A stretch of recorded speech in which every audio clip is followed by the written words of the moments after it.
ಪದಾಧಿಕಾರಿಗಳು, ಮಂಡಲ ಅಧ್ಯಕ್ಷರುಗಳು, ಮೋರ್ಚಾ ಜಿಲ್ಲಾ ಅಧ್ಯಕ್ಷರುಗಳು, ಪ್ರಕೋಷ್ಠ ಸಂಚಾಲಕರು, ಹೆಚ್ಚಾಗಿ ರೈತರು ಅಲ್ಲಿ ಆ ಜಾಗಕ್ಕೆ ಬಂದು ನಾವು ಇದನ್ನ ಮಾಡ್ಬೇಕನ್ನೋ ನಮ್ದು ಇದು. ಯಾಕಂದ್ರೆ ರೈತರ ಪರವಾಗಿ ಧ್ವನಿ ಎತ್ತದೆ ಯಡಿಯೂರಪ್ಪನವರು ಬಿಟ್ಟರೆ ನಮ್ಮ ಪಾರ್ಟಿ.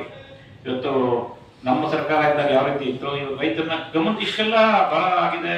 ಒಬ್ಬ ವ್ಯಕ್ತಿ ಉಸ್ತುವಾರಿ ಸಚಿವರಿಲ್ಲ, ಒಬ್ಬ MLA ಇದುವರೆಗೂ ವೀಕ್ಷಣೆ. ನಮ್ಮ ರಾಜ್ಯ ಪ್ರಧಾನ ಕಾರ್ಯದರ್ಶಿ ನವೀನ್ ಅವರು ಈಗ 15 ದಿವಸದಿಂದ ಬಂದು ಬರ ಅಧ್ಯಯನ ಮಾಡ್ಕೊಂಡು ಹೋದ್ರು. ಅವತ್ತು ಸಾಕಷ್ಟು ವಿಷಯಗಳನ್ನ ನಿಮ್ಗೆ ಗಮನಕ್ಕೆ ತಂದಿದ್ದಾರೆ, ನಾನು ಹೇಳ್ತಾ ಇದ್ದೀನಿ. ಸೊ ಹಂಗಾಗಿ ಇವತ್ತು ಇವ್ರಿಗೆ ಗಮನನೇ ಇಲ್ಲ. ಏನ್ ಮಾಡ್ಬೇಕು? ರೈತರು ಇದ್ದ ದೇಶ, ರೈತರಿಗೆ ಯಾಕೆ ಇವರು ಇಷ್ಟು ಇದು ಮಾಡ್ತಾರೆ? ಆ ಕೃಷಿ ಅಧಿಕಾರಿಗಳಂತೂ ಹೋಗ್ತಾನೆ ಇಲ್ಲ. ಕೇಂದ್ರ ಸರ್ಕಾರಕ್ಕೆ ಒಂದು ಪತ್ರ ಬರ್ದಿರಂತೆ, ಬರ ಜಿಲ್ಲೆ ಅಂತ ಘೋಷಣೆ ಮಾಡಿ ಅಂತ. ಇನ್ನೊಂದು ರೆಸ್ಪಾಂಡ್ ಮಾಡಿಲ್ಲ. ಸುರೇಶ್ ಬರ್ತಾರೆ, ನಂದೀಶ್ ರೆಡ್ಡಿ ಬರ್ತಾರೆ, ನಮ್ಮ ರಾಜ್ಯ ಕಾರ್ಯದರ್ಶಿ ರಮೇಶ್ ಗೌಡ್ರು ಬರ್ತಾರೆ, ನಮ್ಮ ನಾರಾಯಣಸ್ವಾಮಿ ಅವರು ಬರ್ತಾರೆ, ಕೇಶವ ಪ್ರಸಾದ್ ಜಿ ಬರ್ತಾರೆ, ಮತ್ತೆ ನಮ್ಮ ಮಾಜಿ ಸಂಸದರು ಎಸ್ ಮುನ್ಸಮ್ಮನ್ ಅವರು ಬರ್ತಾರೆ.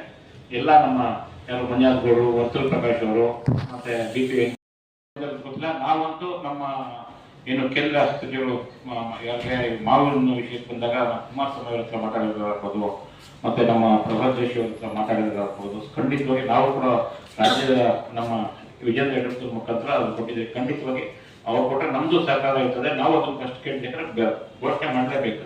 ನಾವು ಅದ್ರ ಧ್ವನಿ ಕೊಡ್ತೀವಿ, ಅದರಲ್ಲಿ ಮಾತಿಲ್ಲ.